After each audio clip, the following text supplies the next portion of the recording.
चीजों को लिया है और इस निगेटिव एस्पेक्ट के, दैट इज धतूरे को, कौवे को, डस्ट ऑफ स्नो को, और जो डस्ट ऑफ स्नो का मतलब निगेटिव इन्वायरमेंट, जो बुरी तरह से बर्फबारी हो रही है उसको, ये पॉजिटिव वे में इंडिकेट करते हैं, प्रेजेंट करते हैं और कहते हैं, दिखाते हैं कि कैसे इसे उन्हें पॉजिटिव प्रेरणा मिली, उनका जीवन बदल गया।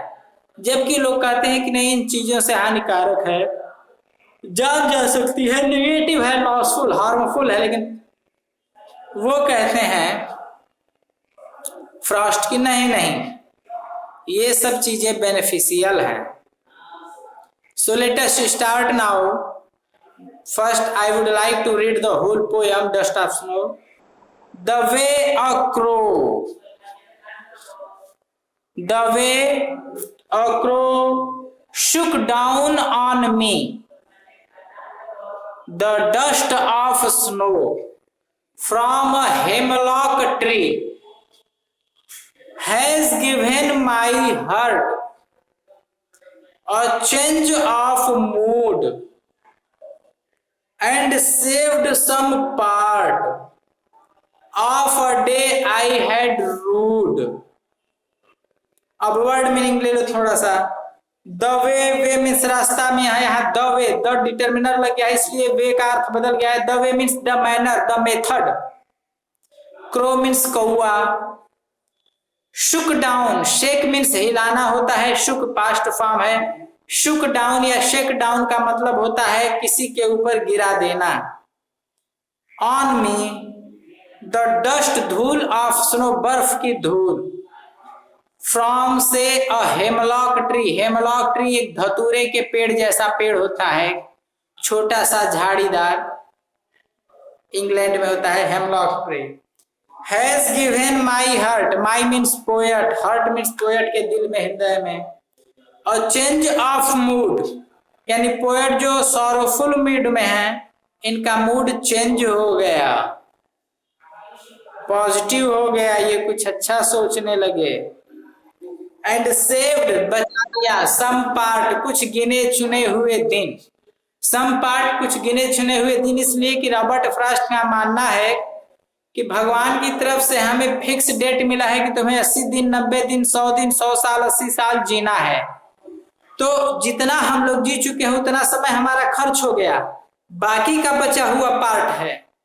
यानी पोएट करें कि अब तक तो मैं जो बचा हुआ मेरा जीवन था वो मैंने लॉस किया, गिने चुने जो दिन मिले थे टोटल दिन, उसमें से कुछ दिन, अब जो कुछ ही दिन बचे हुए हैं उन दिनों का मैं अब सदुपयोग कर लूंगा, मुझे कौवे ने ऐसा सिखा दिया। Of a day I had rued, R U E, rue means होता है बर्बाद करना, लॉस करना, ऐसे ही बिता देना। रूड मीन्स बिता दिया था, लॉस कर दिया था, मीन्स लॉस्ट, LOST। अब poem, the way a crow, poet is saying that when the whole environment was covered with the snowfall, बर्फबारी हो रही है पूरे वातावरण में, पूरा वातावरण बर्फबारी से भरा हुआ है, कहीं कुछ दिख नहीं रहा है, कड़ाके की chill, cold is there. Everybody, every creature, every insect is inside of its home। हर जीव, हर जंतु, हर वस्तु कड़ाके की ठंड के मारे, बर्फबारी के मारे अपने घर में दुबके हुए हैं। यहां तक कि उस बर्फबारी के मौसम में जो पेड़ पौधे हैं वे भी ठिठुर गए हैं, बर्फ से ढक गए हैं, मुरझा गए हैं, इतनी ठंड पड़ रही है। Means here the poet is presenting total the negative and dark aspect of nature। प्रकृति का सीरियस, उदासीन, उदास मूड, उदासी भरा माहौल प्रकृति का प्रेजेंट कर रहा है कवि। हर चीज, हर कोई छुपा हुआ है छाए में, अपने आप को बचाने का प्रयास कर रहा है, बर्फबारी से बचने का प्रयास कर रहा है। In such moment poet is wandering without any aim in the open environment, in the snow falling।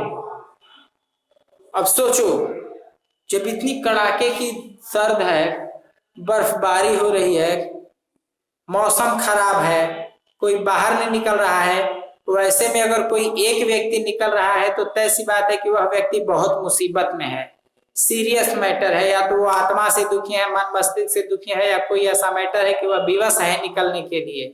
यानी poet is also in dejected, hopeless, despondent mood, उदास मूड में है, एकदम उदास है, हतप्रभ है, लाचार है, और अकेला उस बर्फबारी भरे मौसम में घूम रहा है पोएट, पागलों की तरह, लाइक अ मैडमैन, उस मौसम में जा रहा है। तभी द वे अक्रो, तभी व्हाट हैपेंस, अचानक poet goes by the side और by the shrub of the hemlock tree and crow, जिस रास्ते से कवि जा रहे हैं, हेमलॉक पेड़ लगा हुआ है, ट्री, उसी पेड़ पर एक कौवा बैठा हुआ है। कवि उस पेड़ के बगल से जा रहे हैं, उदास हैं, दुखी हैं, मौसम भी उदास है, बर्फबारी छाई हुई है।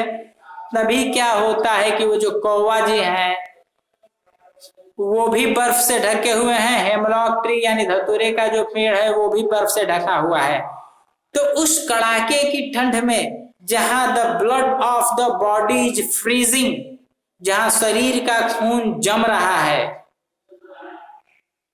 इतनी कड़क की ठंड है, वैसे माहौल में कवि घूम रहे हैं, कौवा उस पेड़ पे बैठा है, फिर भी that crow is trying to keep warm itself by flattering its wings, अपने पंखों को बार बार फड़फड़ा रहा है, बर्फ को अपने ऊपर से बार बार हटा रहा है।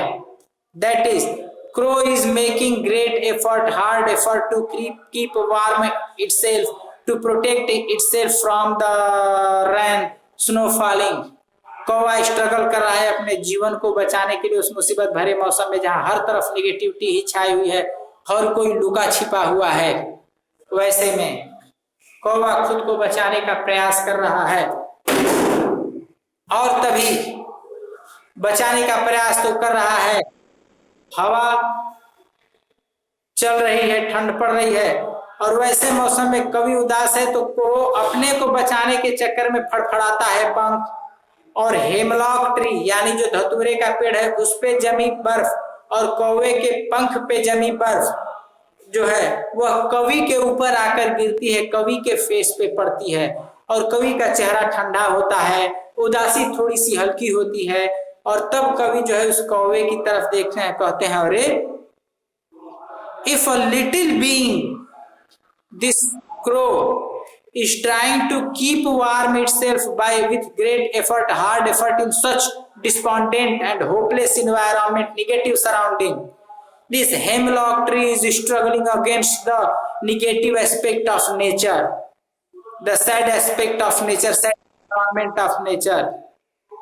Then why should not he fight against the nature, being a human being, being a reasonable being, by taking the birth in the human being? कवि कह रहे कि अरे जब कौवा खुद को बचाने का प्रयास कर रहा है, जब कौवा स्ट्रगल कर रहा है इतना छोटा सा जीव होकर, जब ये हेमलॉक ट्री इतना छोटा है, बर्फ से लदा है, फिर भी अपने आप को संजोए हुए है, बचाने का प्रयास कर रहा है, यहाँ तक कि इतना छोटा है फिर भी इसके ऊपर कौवा जो है पड़ा बैठा हुआ है, कौवे को भी ये शरण दे रखा है, तो क्यों ना मैं भी मेहनत करूं, इस प्रकृति से लड़ने का प्रयास करूं और खुद को बचाने का प्रयास करूं।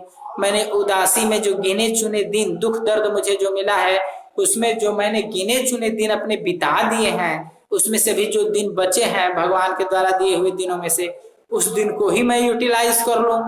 This is the thinking of poet, and with this thinking poet proceeds further for the sake of his on life, to protect, to save the days, counted days gifted by God to him. The shook down on me the dust of snow from a hemlock tree. बर्फ के पेड़ से वह जो है उसके ऊपर गिरता है। तो कवि कह रहे हैं कि जब ये छोटे जीव हैं जो इस इतनी बड़ी प्रकृति के अगेंस्ट लड़ रहे हैं, हेमलॉक ट्री और क्रो, तो क्यों ना मैं लड़ूं, मैं भी तो लड़ सकता हूँ, अपने दिन बचा सकता हूँ, कुछ अच्छे कर्म कर सकता हूँ बचे खुचे दिनों में। First thing. सेकेंड थिंग, कवि कह रहे हैं कि ये दोनों चीजें अशुभ हैं, ओमिनस की सिंबल है सोसाइटी में, लेकिन ये स्ट्रगल कर रही हैं, एक पॉजिटिव संदेश दे रही हैं। यानी प्रकृति की कोई भी चीज निगेटिव नहीं है। ये डस्ट ऑफ स्नो जो फॉलिंग, बर्फबारी जो हो रही है, यह भी निगेटिव नहीं है। कहीं ना कहीं इसके पीछे भी प्रकृति का कुछ वरदान है, प्रकृति का कुछ पर्पज है। Second para, has given my heart, यानी मेरे हृदय को दे दिया, बदल दिया। और चेंज ऑफ मूड, मेरे मूड, मेरे मन मस्तिष्क में परिवर्तन ला दिया।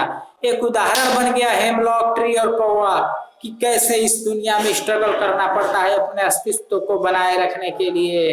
कैसे it's our duty to struggle to save the existence of on, अपने अस्तित्व, अपने जीवन को बचाने के लिए हमें कैसे संघर्ष करना पड़ेगा, हमें कैसे क्या करना पड़ेगा, यह चीजें, ये सब यह सिखाता है dust of snow, hemlock tree and the crow. And that crow and the dust of snow and the hemlock tree has changed the mood of the poet from negative side towards negative aspect of the life towards the positive aspect of life. And saved some part, देखो some part, कुछ भाग। कौन से कुछ भाग? क्योंकि भगवान की तरफ से कवि का मानना है कि गिने चुने दिन मिले हैं, तो कुछ तो ये उदासी में गंवा दिए हैं, अपना जीवन बिता दिए हैं, लेकिन कुछ तो भाग बचे हुए हैं, दिन बचे हुए भगवान के दिए हुए। तो इसलिए कवि कह रहे हैं कि मैं अपने जो बचे हुए दिन हैं उन्हें बचाऊंगा और उसे मैं बचा लूंगा आप इन कौवे, इस कौवे की प्रेरणा से, इस हेमलॉक ट्री की प्रेरणा से। और फिर मैं कुछ ऐसे अच्छे कर्म करूंगा जिससे कि ये दिन यूटिलाइज हो और भगवान के यहाँ जाकर मैं जवाब दे सकूं कि O God, I have done something good due to your grace and in given time of by you. Saved some part of a day I had rude. Are you rude means the days which have been rude, spoiled, दिन वो जो बर्बाद किए जा चुके हैं, मेरे द्वारा अनायास ही बिताए जा चुके हैं, मैंने कोई उपलब्धि का कार्य नहीं किया, वो तो चली गए, लेकिन अब जो बचे हुए दिन हैं उनका मैं सदुपयोग करूंगा और प्रकृति का सम्मान करूंगा। और प्रकृति ने मुझे जीवन दिया है, गिने चुने दिन दिया है, तो उसका सदुपयोग करूंगा और कुछ अच्छा करूंगा जिससे मानव जाति को कुछ मिल सके, भगवान की सेवा कर सकूं, मानव समाज की सेवा कर सकूं, इस प्रकृति की सेवा कर सकूं और मानव कर्तव्यों का निर्वहन कर सकूं। Through this way this poem the dust of snow is completed here today and further if you have any doubt then ask, otherwise I will say bye.